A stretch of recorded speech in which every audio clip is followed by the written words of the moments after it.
Bueno, buenas tardes y bienvenidos un día más al Seminario Junior. Como sabéis, estamos ofreciendo café, infusiones y bollitos que están patrocinados por el Instituto Gregorio Millán Barbari, así que sentiros libres de cogerlos tanto ahora como luego al terminar la charla. Se me está viendo doble. Hoy tenemos con nosotros a Álvaro Méndez Ibieta. Es un estudiante de doctorado de la Carlos III, está en el Departamento de Estadística y además, bueno, es compañero mío de carrera. Así que os dejo con él, que estamos seguras que lo va a hacer genial. Bueno, pues muchas gracias. Primero, dar las gracias a la organización de todos estos seminarios, que me parece que hacen un trabajo muy bueno. Y también gracias por invitarme a dar esta charla. Y bueno, si tenéis cualquier pregunta mientras estoy haciendo la charla, pues interrumpidme sin problemas, o si no, al final de la charla, lo que prefiráis, ¿vale? Todas las preguntas que queráis. Y nada, empezamos entonces un poco. La charla se titula Llevamos el Big Data en los genes y os voy a contar un poco el que fue mi trabajo de fin de máster de hace 2 años y que ha dado pie a líneas de investigación, que es en lo que estamos trabajando ahora varias personas del departamento y, bueno, investigando sobre eso. Entonces, veamos un poco cuál fue la motivación de este trabajo. Este trabajo surge por una propuesta de investigación que nos hacen desde el Hospital Gregorio Marañón. En el hospital se plantean un problema relacionado con el cáncer y es que 1 de cada 8 mujeres, según las últimas estadísticas, va a padecer cáncer de mama en algún momento de su vida. De esas mujeres, un 15% va a tener un cáncer que se llama triple negativo. Eso quiere decir que los 3 receptores más comunes para enfrentarse a este cáncer no están presentes en estas pacientes, entonces lo único que queda como tratamiento es quimioterapia, que al final es un poco pues, matar moscas a cañonazos. Así que desde el hospital lo que se plantean es desarrollar un nuevo tratamiento para intentar focalizarlo en este tipo de pacientes, los pacientes de cáncer triple negativo.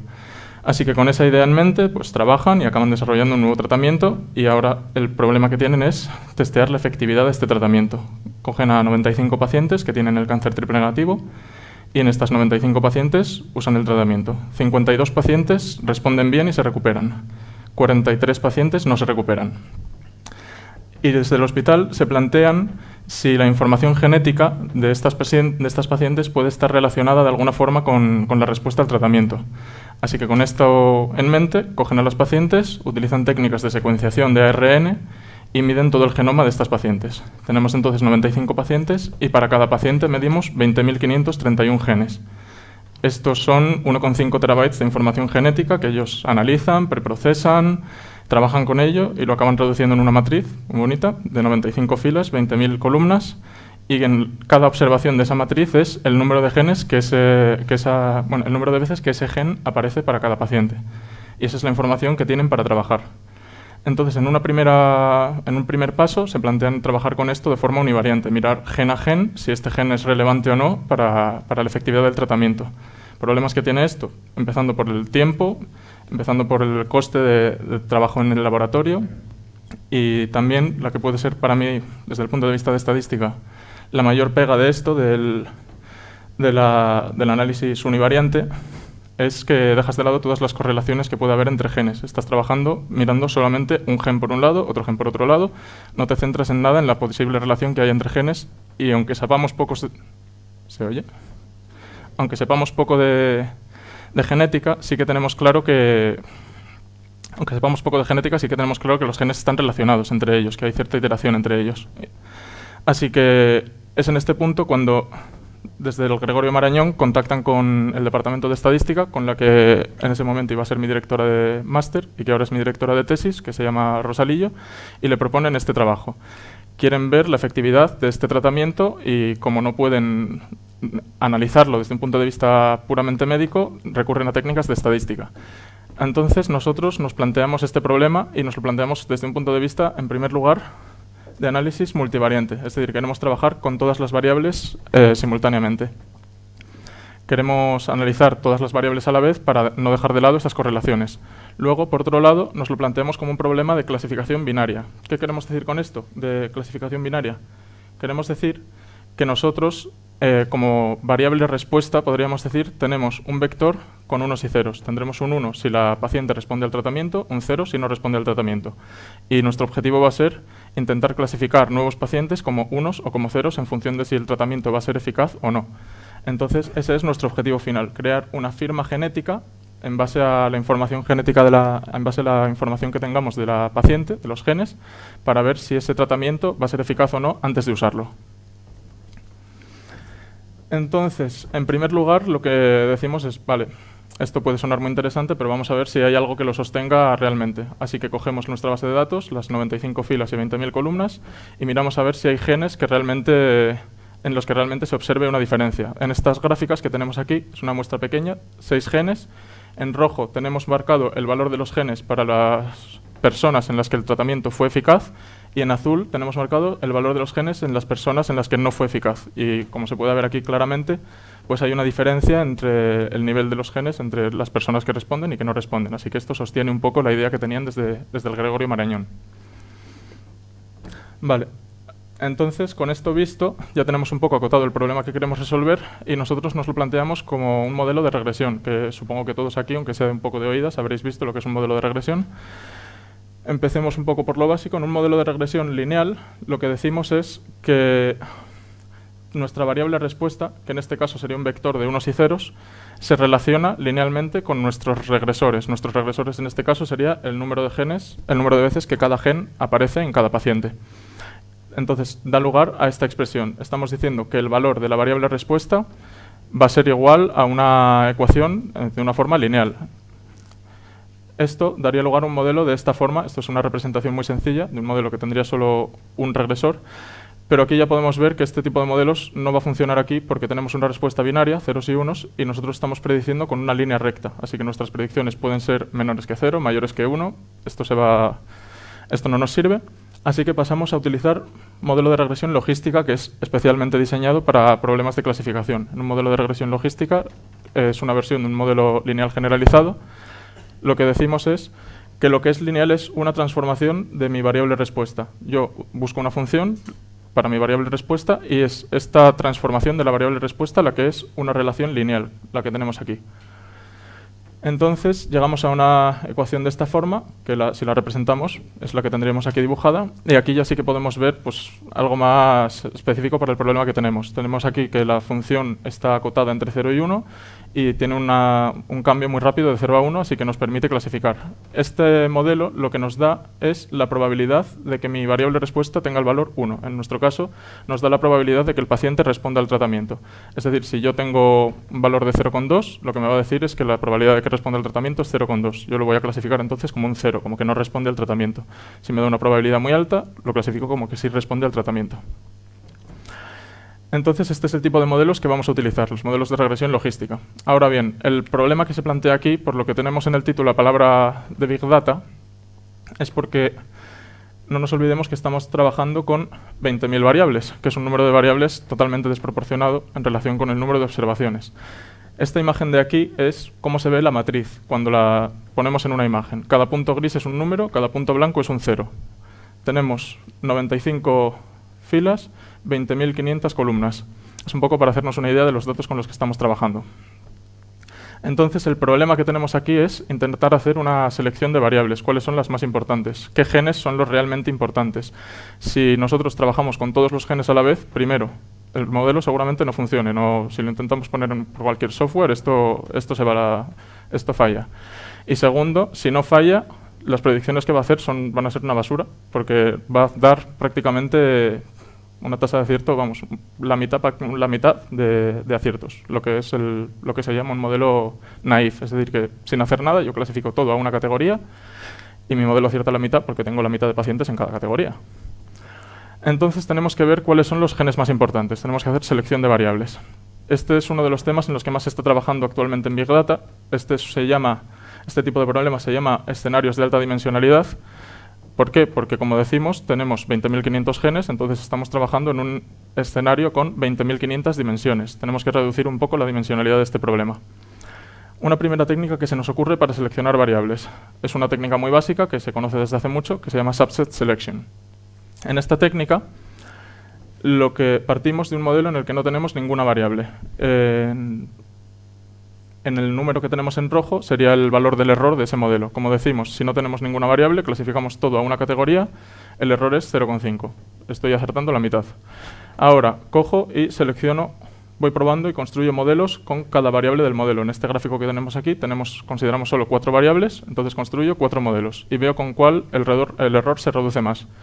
Me quedo con ese modelo, que en nuestro caso es la variable número 2, que me da un error de 0,28, y ahora a partir de ese modelo vuelvo a construir otro probando con cada una de las variables que me quedan y voy iterando así hasta que me quedo con un subconjunto de variables, en este caso las variables 2 y 3, porque cualquier otro subconjunto me aumenta el error, ¿vale?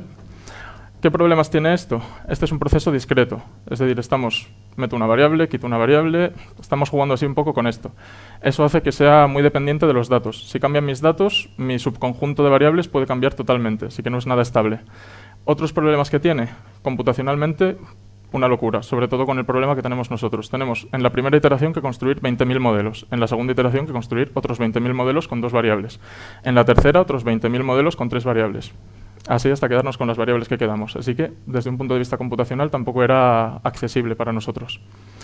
Así que nos planteamos, en parte para solucionar el problema de ser dependiente con respecto a los datos y en parte por la parte computacional, utilizar procesos de selección de variables que sean continuos, que es en lo que más se está trabajando ahora en temas de Big Data. Veamos qué queremos decir con que sea continuo, pero primero necesito hacer un poco de introducción a unos conceptos de estadística. Cuando resolvemos un modelo de regresión, lo que estamos calculando, los betas del modelo de regresión que calculamos, son lo que se llama unos estimadores, una variable aleatoria. Es una variable aleatoria porque para mi muestra me dan un resultado. Si yo cambio mi muestra, tengo otra muestra, me dan otro resultado. Otra muestra distinta, otro resultado diferente. Es decir, que es una variable aleatoria en el sentido de que depende de la muestra. Si el estimador es bueno, entonces lo que vamos a conseguir va a ser una solución que sea más o menos estable, que el cambio de muestra no afecte realmente. Esto es todo desde un punto de vista teórico. En la práctica tienes tu muestra, lo ejecutas una vez y tienes tu solución. Pero desde un punto de vista teórico lo que se busca es que el estimador sea estable en ese sentido. Entonces los estimadores de los modelos de regresión cumplen 2 propiedades y es que son insesgados y son de mínima varianza. Insesgado, ¿qué quiere decir? Quiere decir que está centrado en torno a la solución real, que no conocemos. Es decir, que nuestro estimador, la solución que me va a dar, va a estar alrededor de la solución real que desconocemos del modelo. Y que es de mínima varianza, quiere decir que de todos los que son insesgados, el estimador de los modelos de regresión es el que menor varianza tiene, el que menos disperso está alrededor de esa solución óptima, de esa solución desconocida real. Ahora bien, hay un concepto de este tipo de modelos, que es el del variance-bias trade-off, el equilibrio entre la varianza y el sesgo, que lo que nos dice es que si nosotros incrementamos un poco el sesgo, es decir, dejamos de ser insesgados, lo incrementamos un poco, podemos reducir mucho la varianza del modelo, ¿vale? En un modelo de regresión, cada vez que añades variables, vas aumentando la varianza. Da igual que la variable sea significativa o no, que importe o no para el modelo, cada variable nueva aumenta la varianza global del modelo. Entonces, conseguir reducir esta varianza, sobre todo cuando tenemos tantas variables, es muy importante.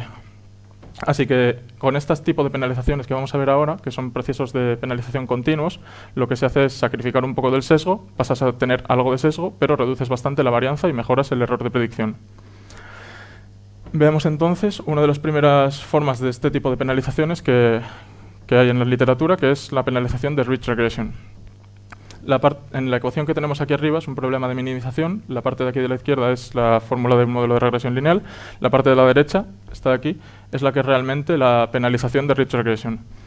Entonces, veamos un poco lo que estamos haciendo con esta penalización. Nosotros tenemos en este gráfico un beta aquí, beta gorro, que sería la solución óptima de mi modelo de regresión. Aquí estoy trabajando con un modelo de regresión lineal, pero si pongo el de regresión logística que había introducido antes, es indiferente, ¿vale? Me puedo cambiar y no hay ningún problema, es simplemente para representarlo. Bueno, tengo aquí la solución óptima, el beta gorro este de aquí, y todos los elipsoides rojos son las franjas de error con respecto a esta solución óptima. Si yo aumento el error de mi solución en un cierto porcentaje, paso a estar en un elipsoide rojo de estos de aquí. Es decir, dentro de este elipsoide el nivel del error es el mismo para todas las posibles soluciones que tenga, ¿vale? Y por otro lado tengo esta esfera azul, que es lo que sería la penalización de Ridge Regression, la norma 2 que tenemos aquí arriba. Entonces vemos que la solución óptima que me va a dar este problema de minimización va a ser el primer punto en el que el elipsoide, la elipse esta roja toque la bola azul. Esa va a ser mi solución de Ridge Regression, ¿vale? Y podemos ver que esa solución lo que hace es reducir el valor de ambos parámetros, beta 1 y beta 2, con respecto al beta óptimo. Está reduciendo su valor y con eso consigue lo que decíamos. Perdemos un poco de la insesgadez, ganamos algo de sesgo, pero reducimos mucho la varianza global del modelo y mejoramos la predicción. Hemos resuelto parte del problema, pero no hemos hecho el principal objetivo, que era hacer una selección de las variables. Es decir, con esto mejoramos algo la predicción, pero seguimos teniendo las 20.000. Tampoco hemos apañado mucho. Así que pasamos a otra técnica de selección de variables, la técnica de lasso, propuesta por Tisirani en 1996, que es la formulación que tenemos aquí. Aquí, bueno, se me ha colado aquí un medio. El medio es una constante, es indiferente para el modelo de regresión. La parte del lasso es la penalización que tenemos aquí. Lo que cambia es que antes teníamos una norma 2, ahora tenemos una norma 1. Si representamos una norma 1, lo que tenemos es este rombo, que, como podemos ver ahí en la imagen, tiene vértices. Y el hecho de que tenga vértices hace que los elipsoides rojos sea mucho más probable que toque en uno de los vértices. Si toca en uno de los vértices, podemos ver que, como en este caso toca en este vértice, la variable beta 1 pasa a valer 0 y todo el peso lo tiene la variable beta 2. Hemos conseguido seleccionar nuestra variable. Esto nos está diciendo que la variable beta 2 es más importante que la beta 1. Con la beta 2 podemos estimar nuestro modelo perfectamente, nos quedamos con la mitad de las variables. Y estamos perdiendo algo de información, sí, estamos ganando algo de sesgo, pero bueno, estamos haciendo una selección de variables. Entonces, este sería un primer paso para hacer la selección que necesitábamos para nuestros modelos. Nosotros seguimos investigando un poco en la literatura y fuimos un paso más allá y nos planteamos la idea de, bueno, al fin y al cabo los genes, desde un punto de vista biológico, están agrupados, ¿no? Hay grupos de genes que puede que no se conozcan muy bien, pero existen estos grupos de genes. Puede ser interesante penalizar no gen por gen, como estamos haciendo aquí, no gen por gen, sino grupos enteros de genes. Si un grupo de genes está relacionado con el problema que yo me planteé, me lo quedo. Si un grupo de genes no está relacionado, lo descarto entero, lo mando a 0. Eso es mucho más óptimo desde el punto de vista de hacer selección de variables y es lo que plantea Friedman en 2010. Plantea utilizar una técnica que se llama el group lasso. El group lasso, tenemos esta primera parte, es el modelo de regresión normal. Aquí lo hemos escrito dividido por grupos, pero sigue siendo lo mismo. Y lo que considera es, vale, dividimos nuestros genes, nuestras variables, las que sean, en grupos. Consideramos m grupos. Y tenemos entonces grupos de tamaño P sub L. De la misma forma, dividimos nuestra matriz de regresores en grupos por columnas. Teníamos nuestra matriz de regresores, en el caso que nosotros tenemos, eran una matriz de 95 filas, 20.000 columnas. La dividimos por grupos de genes, por columnas. Me quedo con todos los genes que representan un grupo, todos los genes que representan otro grupo, lo vamos dividiendo. Y entonces tenemos esta formulación de aquí. Como decía, esta es la parte de la regresión normal y esta es la que es la verdadera penalización del group lasso. En esta penalización tenemos primero un término, esta raíz del P sub L es la raíz del tamaño del grupo. Ese término, para lo que está ahí, es para penalizar los grupos que sean muy grandes. Si un grupo es muy grande, esta parte de aquí para ese grupo va a valer mucho. Y como estamos en un problema de minimización, es más probable que ese grupo se quede fuera. Es decir, vamos a penalizar de cierta forma que los grupos no sean demasiado grandes, ¿vale? Y luego, la otra parte que tenemos aquí es una norma 2 del vector beta, pero dentro del grupo. Es decir, que estamos haciendo una rich regression dentro de cada grupo, ¿vale? Para que lo entendamos, tenemos aquí las gráficas estas. La que tendríamos a la izquierda sería el lasso, en un problema con 3 variables. Tenemos aquí los 3 ejes pintados, en el que 2 están agrupados. Tenemos que el beta 1.1 y el beta 1.2 forman un grupo, y por otro lado tenemos el beta 2. Entonces, el lasso estaría haciendo una selección a nivel individual, variable a variable. La rich regression sería esta esfera, no estaría haciendo ninguna selección, simplemente estaría haciendo lo que comentábamos antes. Perdemos la insesgadez, reducimos la varianza. Y por último tenemos aquí el group lasso. El group lasso lo que hace es una rich regression dentro del grupo, es el círculo que tendríamos aquí, y un lasso entre grupos, ¿vale? Es por lo que tenemos aquí estos vértices. Lo que se consigue con eso es lo que decíamos al principio: si el grupo es importante, me lo quedo entero y le hago una penalización simplemente de tipo rich. Si no es importante, lo mando a 0 y lo descarto entero, ¿vale? Y nada, este fue el modelo al final con el que nos quedamos para trabajar. Ahora bien, en esta formulación estamos ya trabajando con grupos que ya están preestablecidos. Es decir, ya hemos dividido nuestros genes en grupos. Esto abre el problema de, vale, ¿cómo hacemos estos grupos de genes?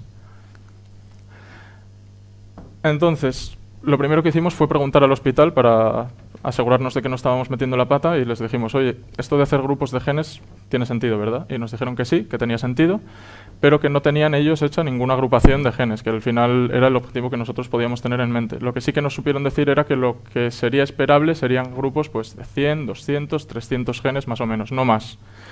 Así que ese fue el objetivo que nosotros buscábamos. Dijimos, pues vamos a ver qué hay en la literatura sobre todo esto, a ver si alguien se ha encontrado con este problema. Y en 2013... Tishirani, que fue el autor del lasso, y otros autores proponen en un paper trabajar con esta técnica del group lasso. Se enfrentan a este mismo problema de cómo agrupar genes, precisamente es un problema de genética, lo que ellos también tienen, y ellos tienen 22.000 genes y utilizan una agrupación de genes que hacen en una, creo que era una agencia de Estados Unidos de temas de medicina, que han hecho una agrupación para 8.000 genes. ¿Qué pasa con esto? Pues que descartan 14.000 genes, pierden más de la mitad de la información. Nosotros no queríamos perder toda esta información, sobre todo porque es posible que los genes que descartes sean los que realmente sean relevantes para tu problema. Así que dijimos, pues nada, afrontamos esto desde un punto de vista también estadístico. Desde un punto de vista estadístico, estos problemas es lo que se conoce como aprendizaje no supervisado. Es lo que tenemos aquí, aprendizaje o clasificación no supervisada. Se diferencia del problema que teníamos antes, que es supervisado, en el sentido de que antes, con mis 95 pacientes, yo sé a qué categoría pertenece cada uno. Yo tengo los 95 pacientes y sé si se recuperó o no se recuperó, y mi objetivo con esas dos categorías ya claras es, si recibo un nuevo paciente, decir si se va a recuperar o no. En el no supervisado yo sé que quiero hacer grupos, pero no sé ni cuántos grupos, ni cómo hacerlos, ni nada. Es un poco a libre albedrío, vaya. Entonces hay varias opciones para hacer estas técnicas de aprendizaje no supervisado. Nosotros nos planteamos varias opciones y las que mejor nos funcionaron fueron dos, que fueron el Hierarchical Clustering y el análisis de componentes principales. Entonces vemos un poco estas dos técnicas. El Hierarchical Clustering. En el Hierarchical Clustering partimos de la idea de que tengo todas mis variables en grupos de tamaño 1. Cada variable es un grupo de tamaño 1. Cojo una distancia o una función de similaridad, que sea la distancia euclídea o cualquier otra distancia, y calculo la distancia entre cada par de variables. Y agrupo las dos variables que estén más próximas. Digo, vale, como en este caso, las dos variables que están más próximas son la 1 y la 3. Pues esas dos forman un grupo. Ahora, siguiente iteración. Calculo la distancia entre ese grupo que ya tengo hecho y todas las demás variables, y también entre los pares de variables que me quedan. Y vemos que en este caso con 6 variables, la segunda iteración me agrupa la 2 y la 5. Vamos repitiendo este proceso, la tercera iteración me agruparía la 2, la 5 y la 4, etc. El resultado final es un único grupo con todas las variables. Antes de llegar a ese punto, el investigador tiene que cortar, de acuerdo a algún criterio, por ejemplo, el número de grupos con el que se quiera quedar, o vamos, cómo vaya viendo la distribución de los grupos. Y se queda con esa agrupación que haya hecho este algoritmo en base a esta distancia. Nosotros consideramos las fórmulas de distancia de la distancia euclídea y de un método de aglomeración de Ward que básicamente lo que suelen hacer es crear grupos que sean bastante homogéneos.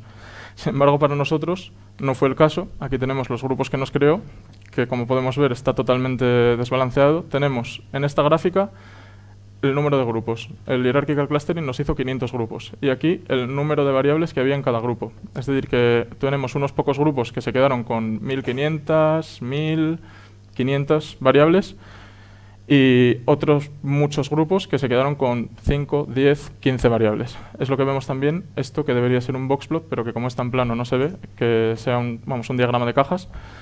Tenemos toda la caja en la franja del 0 casi y luego una cola de outliers que va hasta grupos de tamaño, pues eso, 1500. Son grupos totalmente, demasiado grandes para el objetivo que teníamos nosotros en mente. Buscamos otra alternativa, no descartamos esta para ver los resultados que podía ofrecer en términos de predicción, pero buscamos otra alternativa para hacer grupos. Y la alternativa que nos planteamos es el análisis de componentes principales.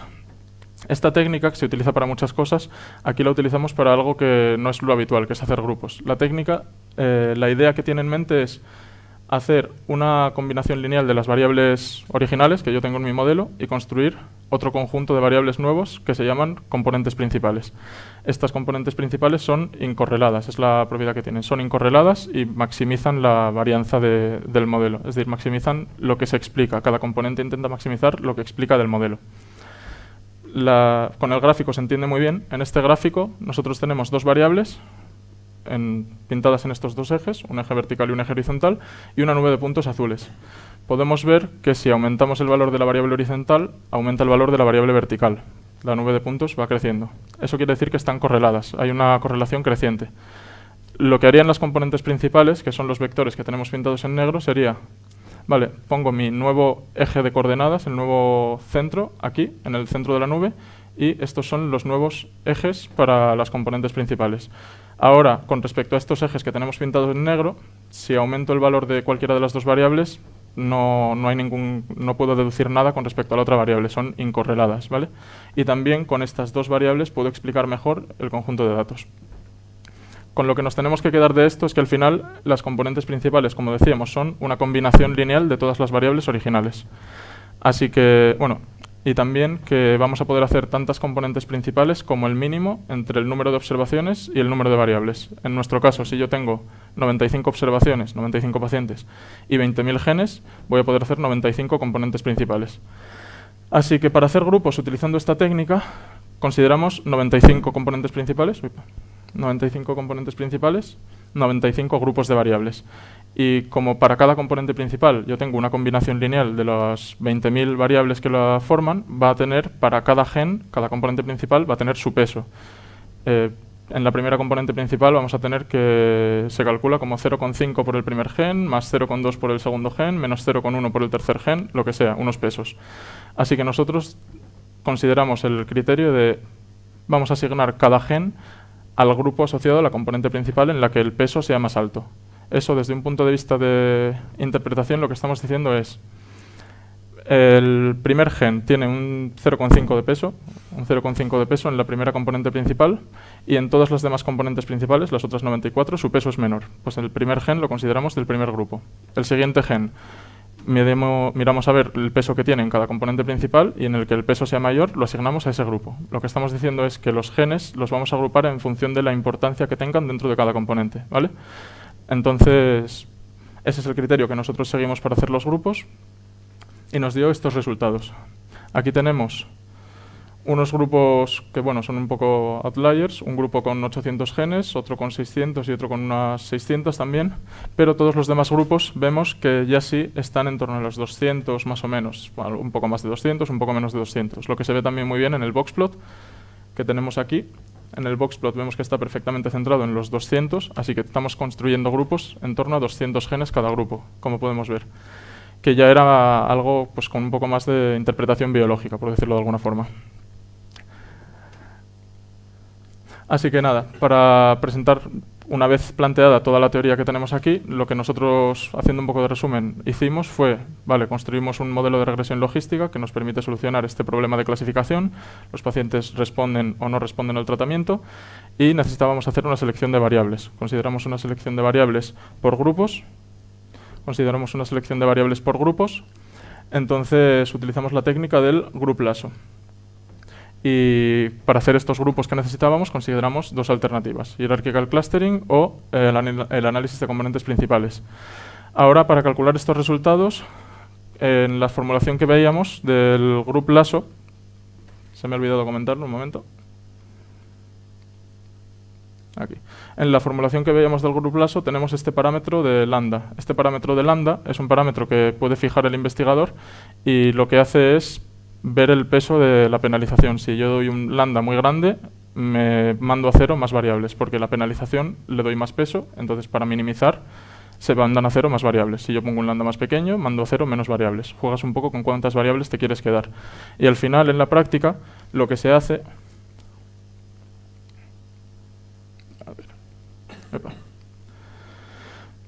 Aquí. Al final, en la práctica, lo que se hace es, vale, considero un mallado de 100 valores diferentes para el lambda, 100, quien dice 100 dice más, dice menos, depende un poco del objetivo que tengas en mente, y miras a ver cuál te ofrece el resultado óptimo, con cuántas variables tú obtienes la mayor tasa de correctamente clasificados, ¿vale?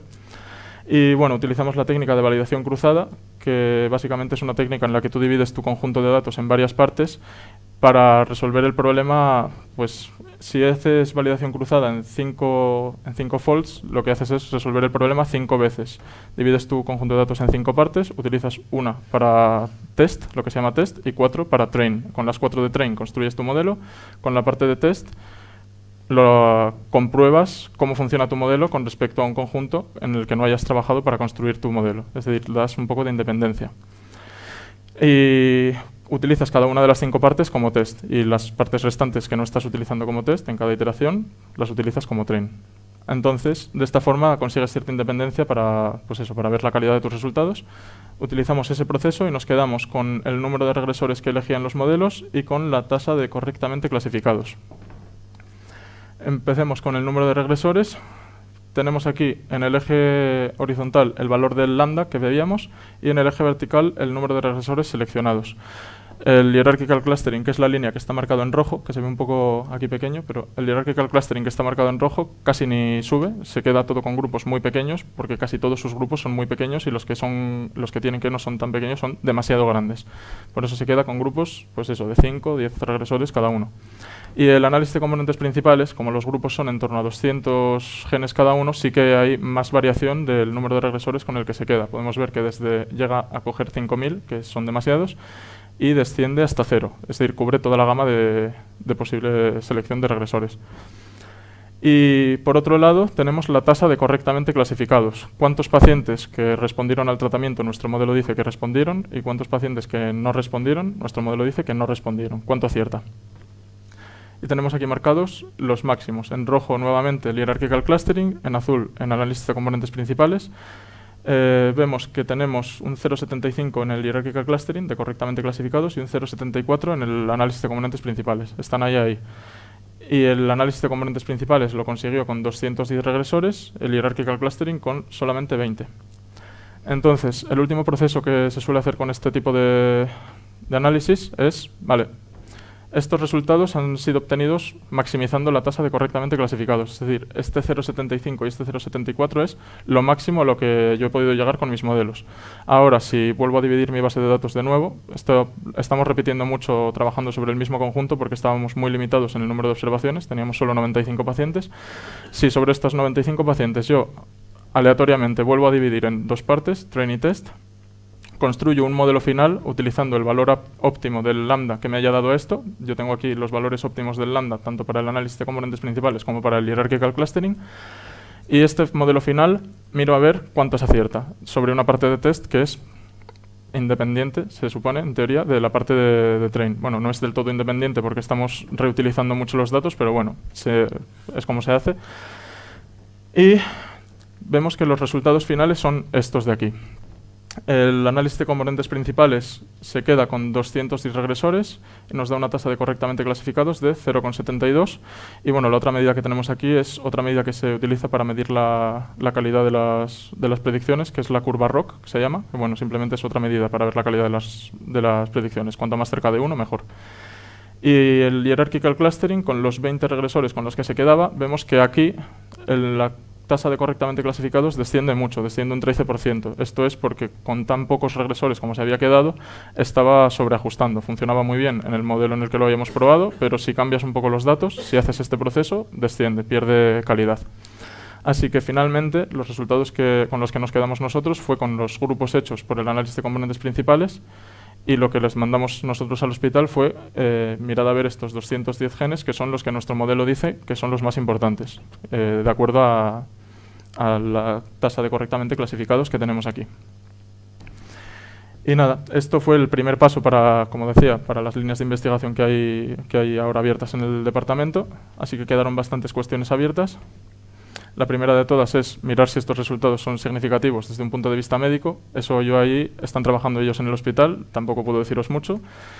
Están mirando a ver si los genes que les dijimos realmente están relacionados con esto. Y desde un punto de vista más estadístico, las cuestiones que se nos podrían plantear serían, ¿hay otras alternativas de penalización? Nosotros hemos usado el Group Lasso, que lo propusieron en 2010, desde entonces ya han pasado unos añitos.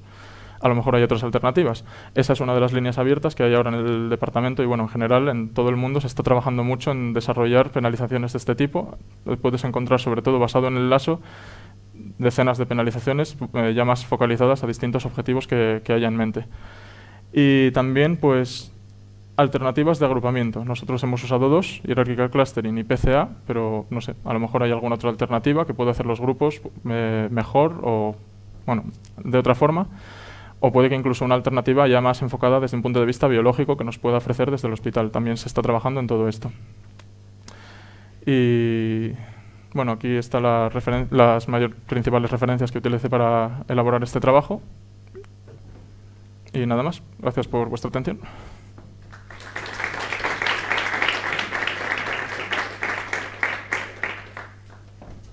No sé si hay alguna pregunta.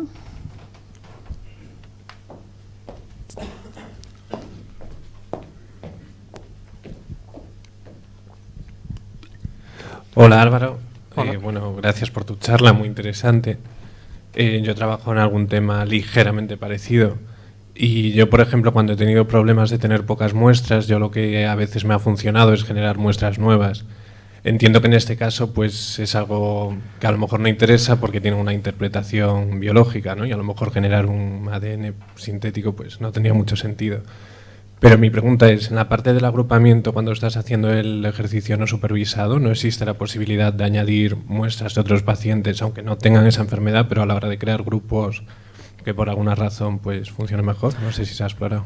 Sí, claro. A la hora de hacer los grupos sí que podríamos añadir observaciones de nuevos pacientes. Al final lo que nos estamos mirando son los valores de los genes, pero el problema que teníamos ahí es el coste que tiene elaborar esta base de datos. Esta base de datos de 95 pacientes y 20.000 genes costó 100.000 euros hacerla en el hospital. Cada paciente cuesta entre 1.000 y 1.500 medir su ARN, entonces estábamos limitados también por el coste de añadir pacientes. ¿Alguna otra pregunta?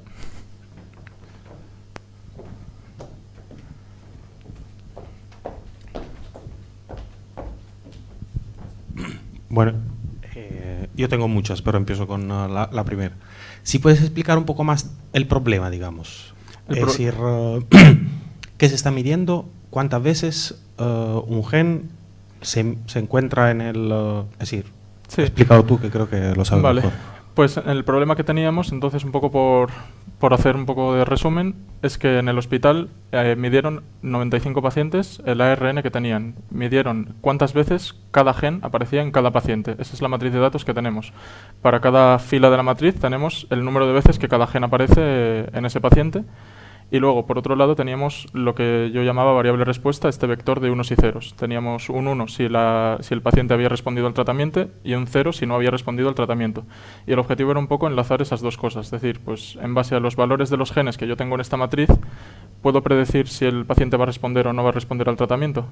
Y eso es lo que enfocamos como un problema de clasificación, estas dos categorías que decíamos. No sé si responde a lo...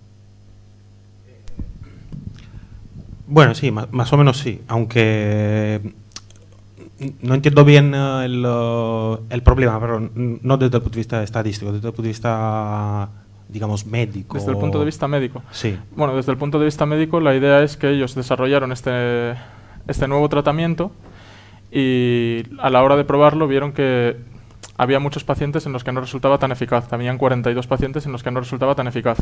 Y no te sé decir el por qué, pero de por qué pensaron que podía ser un tema de genética, pero se dieron cuenta de que podía estar relacionado con la genética, con los genes que tenemos las personas, la variación en la información genética de las personas.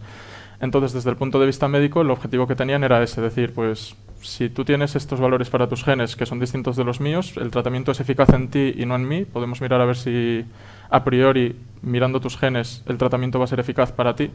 Esa era la idea que tenían ellos desde un punto de vista médico. Vale. ¿Hay alguna otra pregunta? Bueno, yo tenía una.